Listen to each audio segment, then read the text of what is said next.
Salut tout le monde, bienvenue dans cette nouvelle vidéo achat et aujourd'hui on se retrouve pour aller à la librairie du musée de la bande dessinée et de l'image à Angoulême, l'une des 300 plus grandes librairies de France et dans le top 10 des librairies spécialisées, donc allons-y.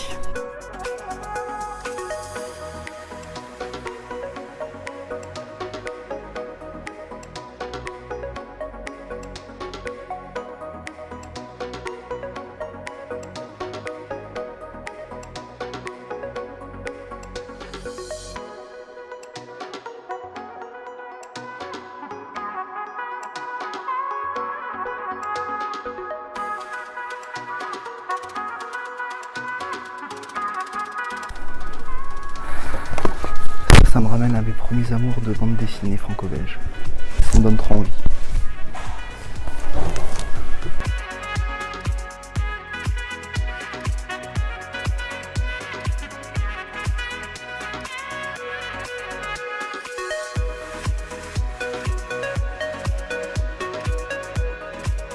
Alors ça donne vraiment très envie. Ils ont les 6 tomes de cette édition magnifique.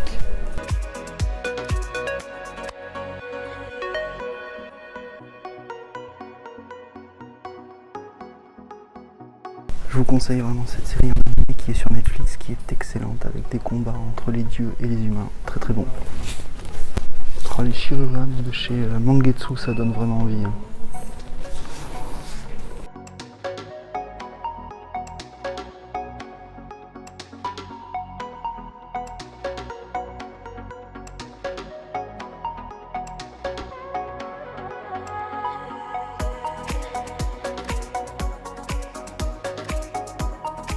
Ferait sûrement envie à Wine Comics.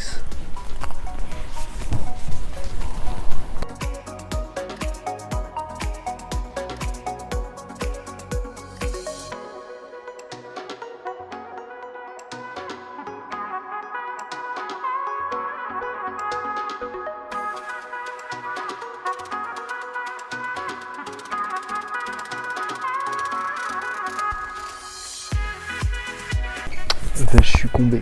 Telle est la question.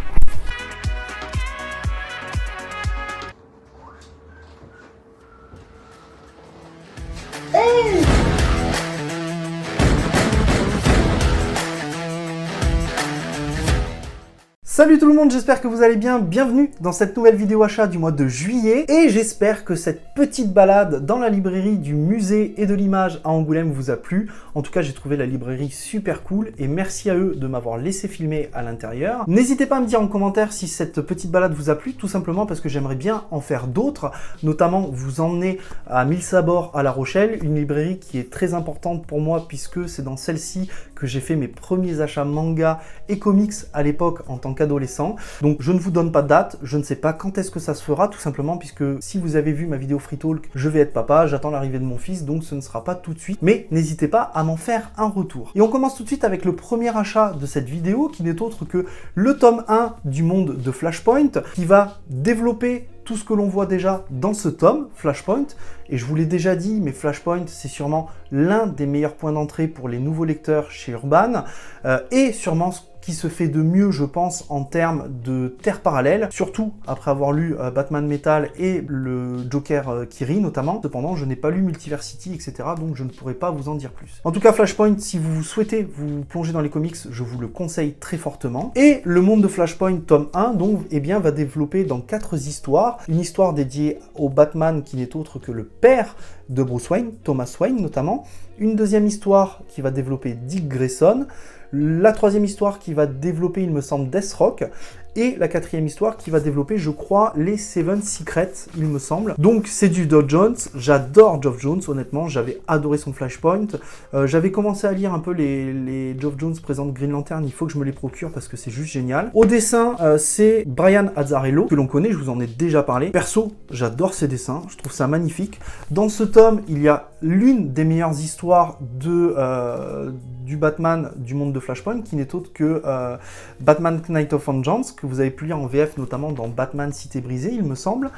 Et c'est donc une série qui sera en 4 tomes. Le tome 2 sort au mois d'août et développera, je crois, les lanternes, si je dis pas de bêtises. Ah bah oui, vous voyez, c'est juste ici, notamment. Le tome 3 au mois de septembre et le tome 4 au mois de novembre. Alors, je sais pas quand est-ce que je vous en parlerai, parce que comme je vous l'ai dit dans la vidéo Free Talk, Wayne's Comics et moi-même allons vous faire une vidéo dédiée au Flashpoint Prélude et aux 4 tomes du monde de Flashpoint. En tout cas, sachez que vous avez pu le voir dans la review lecture, j'ai adoré le Flashpoint Prélude pour ma part. Je trouve que de toute façon, en général, quand c'est sur Flash, c'est très cool parce que il n'y a pas énormément de bons récits sur Flash, je trouve.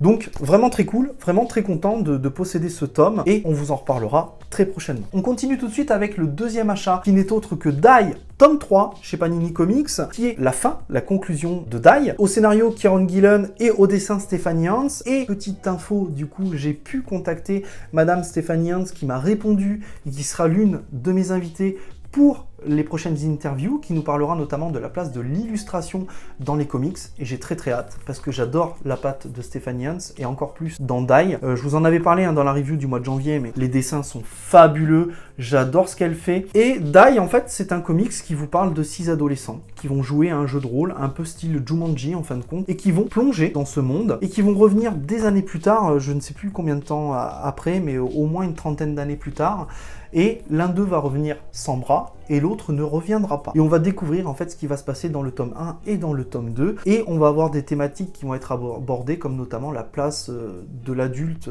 dans la société, le fait que les enfants se cherchent, le fait qu'ils aient peut-être grandi trop vite, et bien sûr revenir sur les différents choix qu'on a pu faire dans le passé, peut-être les regretter, etc. Pour l'instant, en tout cas, les 2 premiers tomes m'ont largement convaincu. J'ai très hâte de vous en parler. Et dites-moi en commentaire si ça vous intéresse de peut-être avoir une vidéo dédiée aux 3 tomes de Die. Sachez qu'on trouve encore le tome 1 en offre découverte à 10 €.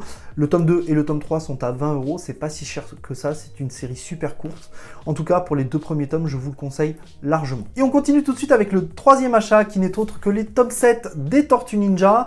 Pour l'instant, c'est une série qui m'avait été conseillée par Kamewabunga et qui a clairement fait mouche. Déjà parce que j'étais fan à l'époque en tant qu'enfant de Tortues Ninja, j'avais des BD, je vous en avais parlé. Le tome 0 est juste génial, en termes d'introduction, c'est le top du top.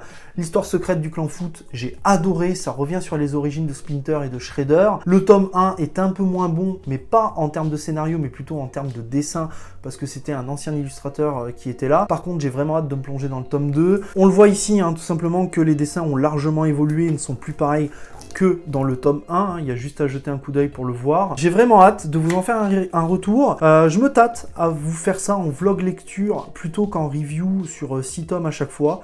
Je sais pas ce que vous en pensez, donc n'hésitez pas à m'en faire un retour dans les commentaires là-dessus. Ça peut être cool, donc à voir. En tout cas, très hâte de continuer la série. Pour l'instant, c'est une série qui fait vraiment le café, donc j'ai vraiment hâte de vous en parler, d'arriver, de rattraper mon retard, puisque je crois qu'on en est au tome 14 actuellement. Et je crois qu'il y a une vingtaine de tomes de prévus, mais si la série reste aussi qualitative sur toute sa longueur, ça ne peut qu'aller. Et on continue avec le prochain achat qui n'est autre que We Only Find Them When They're Dead. Super accent anglais, va falloir prendre des cours. Et c'est clairement la couverture et les dessins qui m'ont fait craquer. Des dessins qui sont absolument fabuleux, je trouve, juste en jetant un œil comme ça, sans me spoiler. Avec des couleurs très vives, très flashy. Ça me fait penser d'ailleurs que c'est ce genre de couleurs qu'on pourrait retrouver dans des comics, je sais pas.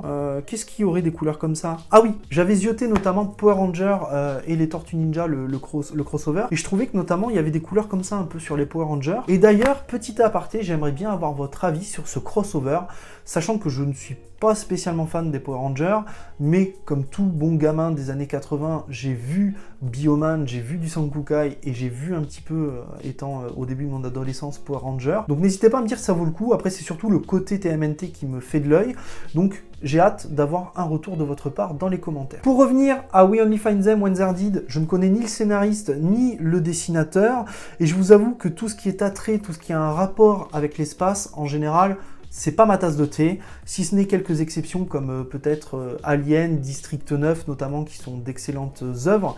Mais sinon, voilà, tout ce qui est dans l'espace en général, j'ai beaucoup de mal. En plus, c'est vendu comme un space opéra, ça me donne pas forcément plus envie que ça, même si j'avais adoré comme film à l'époque le 5e élément, excellent le 5e élément. Donc je l'ai pris vraiment pour le côté édition et le côté iComics. Ça me tente quand même, je me dis après tout, on va pas mourir con, hein, on va pas louper, on va essayer, on va tenter, on verra ce que ça donne. Puis je suis dans un mood en ce moment de découverte, de tenter des choses, et c'est notamment le cas également avec le prochain achat. Alors là on est plutôt sur de l'occasion du coup, mais on reste dans la partie comics, qui n'est autre que les 3 tomes de Walking Dead, pardon, excusez-moi pour mon accent dégueulasse, que j'ai eu en occasion à 30 €, donc j'ai clairement foncé. Je me suis dit que pourquoi pas, et pourtant je vous avais dit que clairement le noir et blanc c'était pas ma tasse de thé. Mais voilà, je vous l'ai dit, je suis dans un mood où j'ai envie de tenter des choses, de voir des choses. Beaucoup de personnes en parlent en étant une des meilleures peut-être séries de comics. Donc à voir, ça me fait de l'œil Walking Dead. Et puis j'ai adoré la série honnêtement, même si ça traîne un peu en longueur en ce moment. Alors j'ai commencé à zioter, c'est très épuré et je trouve que ça manque de détails dans la profondeur des cases, je trouve. Donc n'hésitez pas à me faire un retour en commentaire de savoir ce que vous en avez pensé de Walking Dead, si vous avez continué, si vous avez arrêté, parce que c'est vrai qu'on se lance là sur une série de 16 tomes à 25-30 € les tomes. Mais voilà, j'ai hâte, je vous ferai peut-être un retour sur les 3 premiers tomes et on verra si je continue ou pas la série honnêtement. On continue avec la partie manga et cette fois je vous dois quelques excuses. Puisque dans la dernière review achat, je vous disais que le tome 17 et le tome 18 de Slam Dunk étaient les derniers. Eh bien non, je me suis clairement trompé.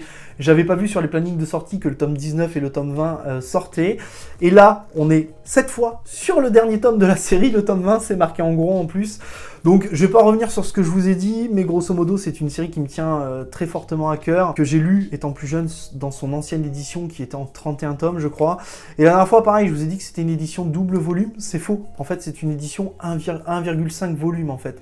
C'est pour ça d'ailleurs qu'il n'y a pas 18 tomes mais qu'il y en a 20. Bref, très hâte de la lire, de vous en faire un retour. J'hésite encore, est-ce que je vous fais 2 vidéos vlog lecture de 10 tomes chacune ou est-ce que je vous fais une review complète des 20 tomes, à voir, à vous de choisir, dites-moi dans les commentaires, ça vous fait participer et j'ai hâte d'avoir vos retours encore une fois.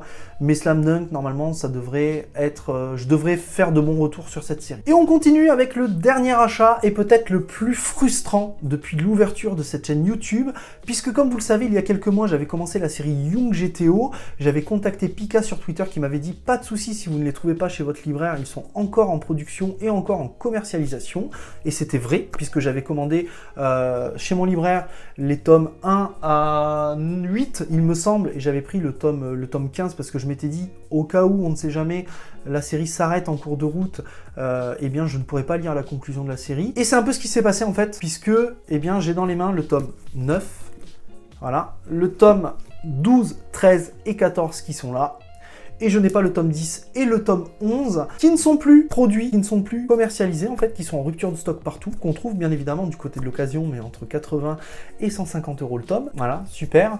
Et j'ai contacté Pika du coup, je leur ai dit, mais attendez, il y a quelques mois vous me disiez qu'il n'y avait pas de soucis, etc. Et le fait est, c'est que le Covid a fait en sorte que, eh bien, il n'y ait plus beaucoup de papier, et donc ils ont beaucoup de séries à remettre en marche, comme ça. Et ben Young GTO, ça fait pas partie de leurs priorités. Donc j'espère que le tome 10 et le tome 11 arriveront prochainement, parce que j'avais prévu sur la chaîne de vous faire au moins déjà 2 vidéos sur Young GTO et GTO Bad Company dans la même vidéo, et ensuite de vous parler de GTO et GTR, et une 3e vidéo avec les annexes, puisque j'ai déjà 2 séries en cours, enfin une série terminée et une série en cours de GTO, et il y a une autre série qui parle notamment du flic que l'on voit dans GTO, donc à voir si je le ferai ou pas, on verra. Du coup, ça reste de bons achats, j'ai envie de dire, parce que je conclus quand même avec Die, tome 3, je conclus la série, je conclus notamment Slam Dunk avec le tome 19 et le tome 20, et malheureusement, voilà, j'avais prévu de conclure Young GTO, donc un peu déçu, mais eh bien, à voir, j'espère du coup vous présenter dans une prochaine vidéo achat le tome 10 et le tome 11, en tout cas je le souhaite, parce que c'est une série que je veux lire depuis très très longtemps, que je ne connais pas, et j'aurais vraiment aimé vous en parler. Je sais que GTO c'est clairement une série de cœur, un peu comme Slam Dunk, et j'ai pas envie de lâcher cette série, très clairement. Voilà, j'espère que cette vidéo vous a plu, n'hésitez pas à me dire en commentaire ce que vous avez acheté, ce que vous pensez de mes achats, hein, on est là pour en parler, en discuter bien sûr en commentaire, et si les commentaires vous dérangent, hein, vous le savez, il y a un Discord qui est ouvert, pour discuter en off hors des vidéos. N'hésitez pas à nous rejoindre, hein, le lien est bien sûr dans la description de la vidéo. Je vous dis à très vite pour une prochaine vidéo. Prenez soin de vous et n'oubliez pas, de grands comics impliquent de grandes lectures. Ciao!